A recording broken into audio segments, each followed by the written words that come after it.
안녕하세요. 산까지TV 최성욱 목사입니다.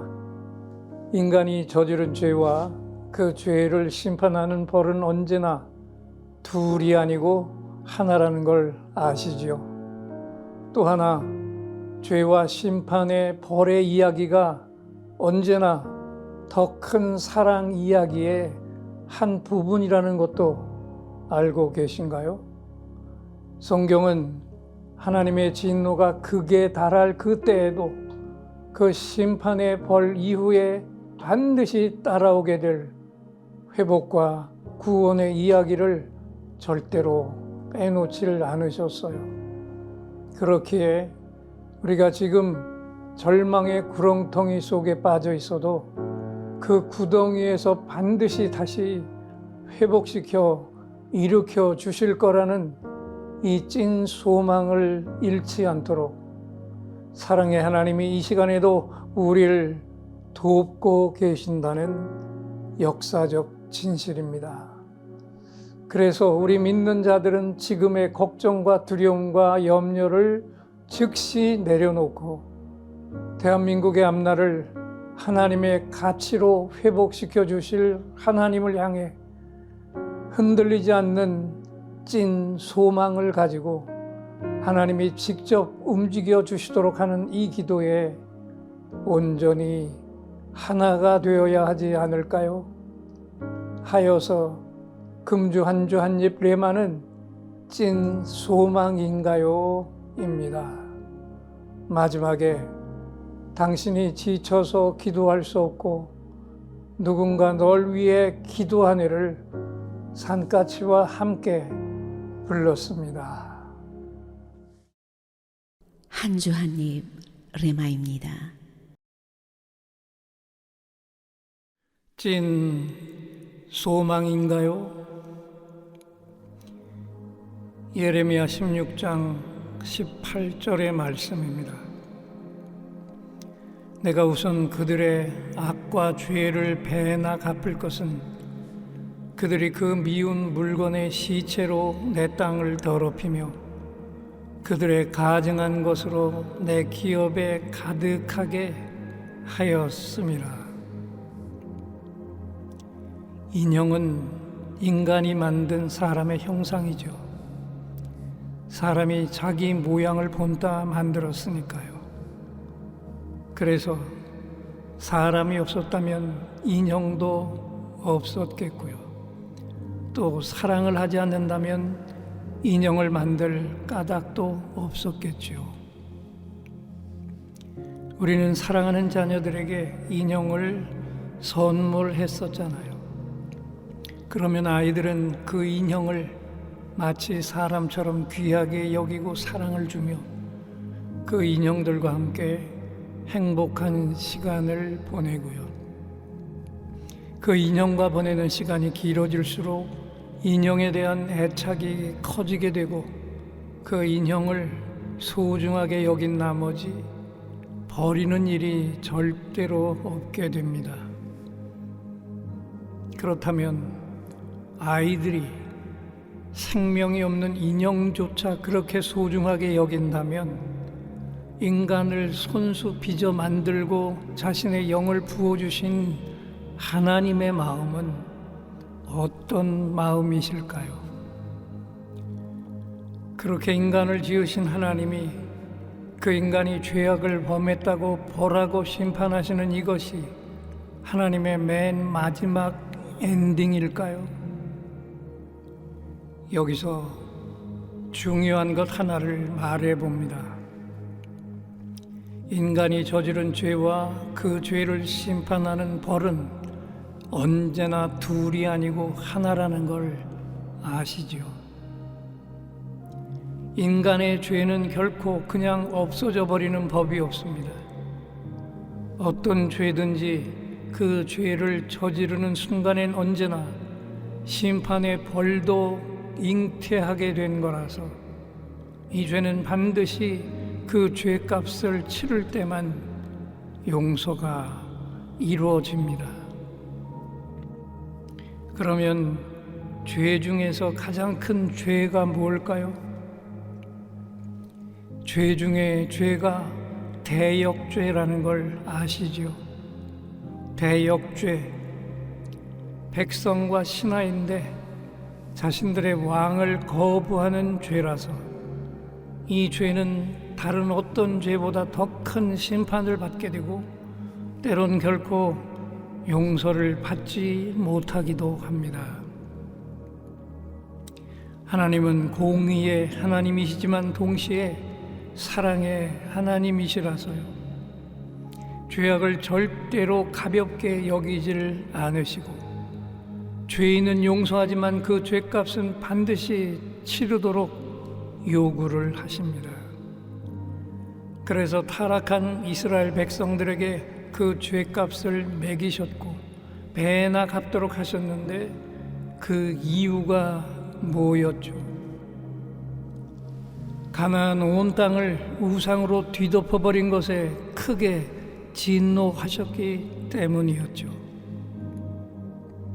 하지만 이 지점에서 가장 중요한 걸 빼놓을 수가 없습니다.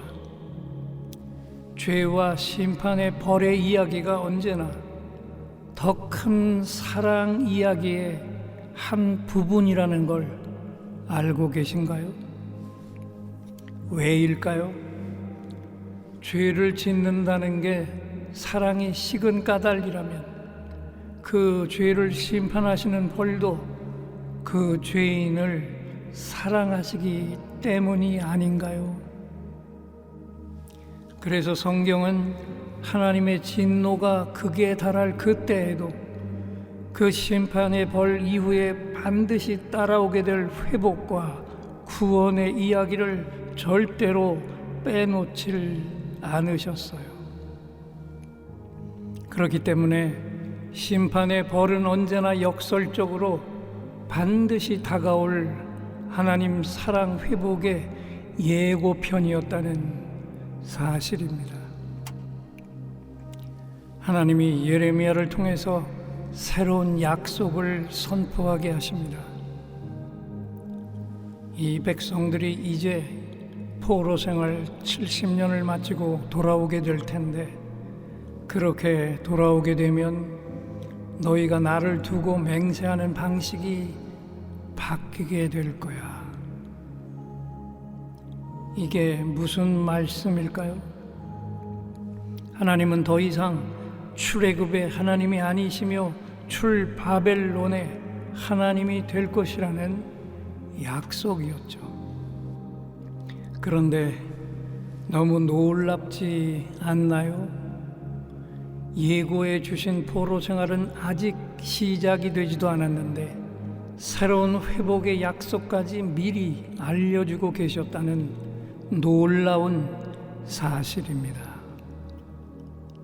그렇다면 오늘도 우리를 향하신 하나님의 사랑은 구체적으로 어떤 걸까요?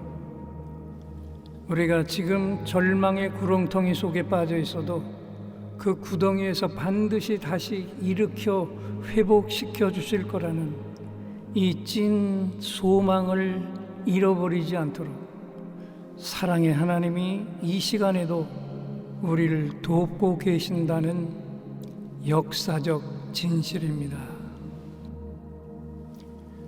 새해가 찾아왔는데도 이 나라에서 일어나고 있는 일들이 하나님 나라 가치를 훼손시키며 소수 인간의 만족만을 위한 일이라면 그렇게 만들어가고 있는 이 나라가 아무리 큰 번성을 이룬다 해도 공의의 우리 하나님이 과연 그걸 지켜보고만 계실까요? 하나님의 법을 떠난 법들은 반드시 다시 바로 잡아주시고 그런 법을 만들어 놓고 자기 권력을 대대로 누리고자 하는 자들은 반드시 공의의 심판으로 처벌하지 않으실까요? 그래서 우리 믿는 자들은 지금 이 시간 걱정과 두려움과 염려를 즉시 내려놓고 대한민국의 앞날을 하나님의 가치로 회복시켜 주실 하나님을 향해 흔들리지 않는 찐 소망을 가지고 하나님이 직접 움직여 주시도록 하는 이 기도에 온전히 하나가 되어야 하지 않을까요? 다시 한번 예레미야 16장 18절의 말씀을 들어봅니다. 내가 우선 그들의 악과 죄를 배나 갚을 것은 그들이 그 미운 물건의 시체로 내 땅을 더럽히며 그들의 가증한 것으로 내 기업에 가득하게 하였음이라. 하나님, 당신의 공의가 새로 만들어낸 법들의 이름으로 짓밟히고 악한 법들 때문에 선한 사람들의 삶이 무너진 이 땅을 불쌍히 여겨주시며 사람의 꾀와 권력으로 왜곡된 제도와 악법들과 거짓들 위에 세워진 법들은 바벨탑처럼 무너져 내리게 하시며 정의를 가장한 불의는 힘을 잃게 하시고 사람의 손으로 무너뜨린 것들을 하나님 당신의 손으로 다시 세워주시며 오늘도 신실한 믿음의 종들이 결코 실망하지 않고 찐 소망으로 하나님을 향해 부르짖을 때 이 나라가 반드시 하나님의 공의와 진실 위에 온전히 세워지게 하시옵소서.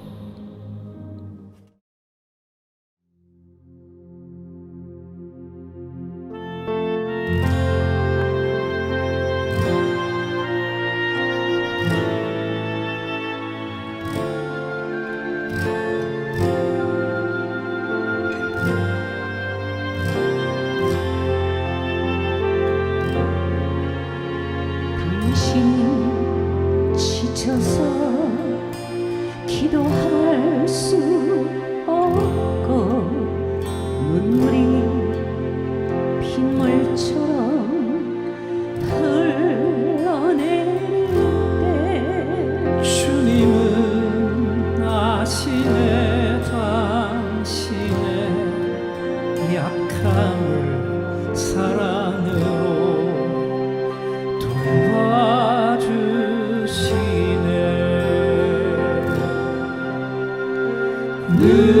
누군가 널 위하여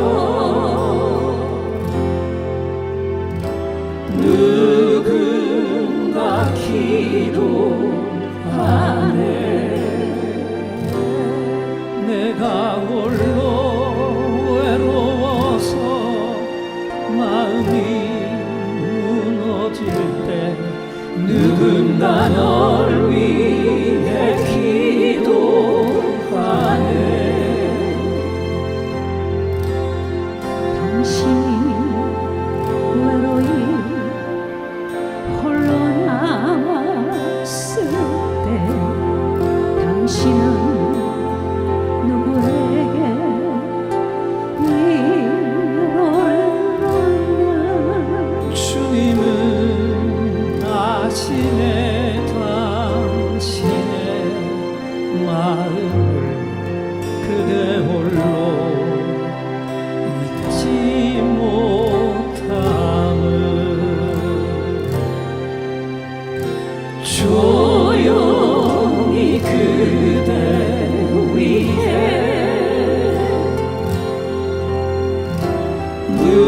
누군가 기도하네.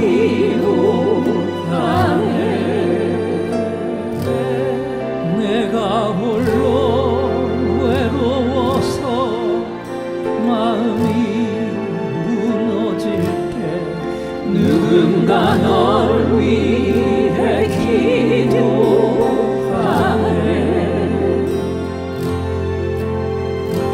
누군가 널 위하여 누군가 기도하네. 내가 홀로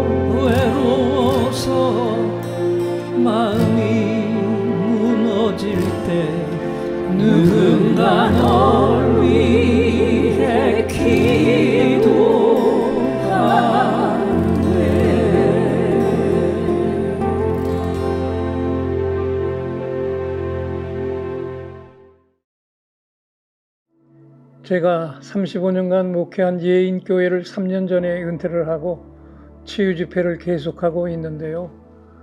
치유 집회가 왜 중요한지 아시죠?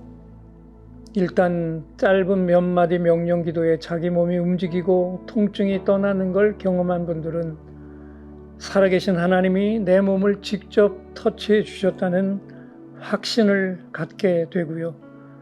그걸 곁에서 지켜본 교인들은 하나님이 지금 이 시간에도 살아계셔서 치유를 행하신다는 확실한 사실에 갑자기 두렵고 떨리는 마음으로 하나님을 바라보며 대충대충 신앙생활했던 것을 회개하고 하나님을 경외하는 산 예배자로 서게 됩니다. 그래서 치유 집회를 한 교회들은 교회의 분위기가 영적 분위기로 바뀌게 되고요.